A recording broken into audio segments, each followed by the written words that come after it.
So a quick shout out to one more thing James covers in this same part of the chapter where we're talking about is the natural progression of the lucid dreaming practice, which he breaks up into these 4 different stages.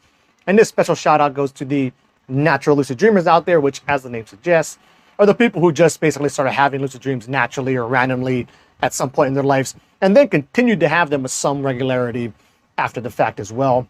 I think there's probably a good percentage of the population out there who can recall having like a lucid dream or two at some point in their lives, probably like earlier in their life. But then, ever since then, they don't ever recall having one after the fact.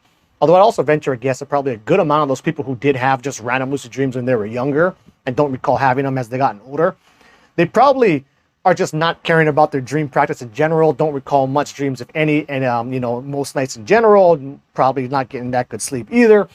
So I would venture a guess that they probably still are having occasional lucid dreams, and just, waking up and instantly forgetting them, as we do most dreams most of the time anyway.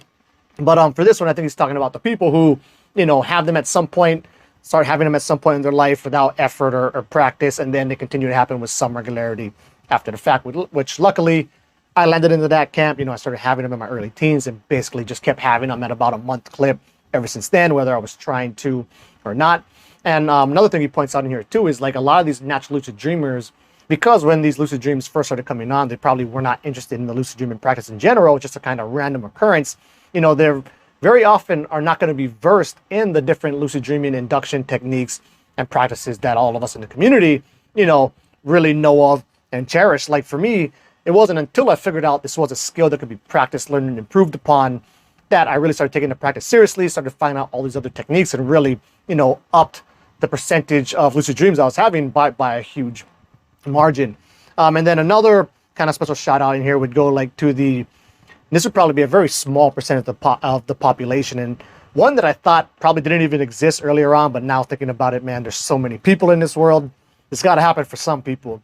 Or these are the people who like naturally lucid dream potentially in like every single dream they have all the time, or at least super consistently with like, every single night, they're having a lucid dream or multiple lucid dreams a night. And I actually met somebody recently where, I've met various people over the years who have said they're lucid in every single dream all the time. And most of the time I just don't believe them. But I did meet this one person where she was saying that she has them basically every night. It's like 1 to 3 a night. And I believe her. And man, that is awesome. What we really got to try to do is get these lucky people who lucid dream that often.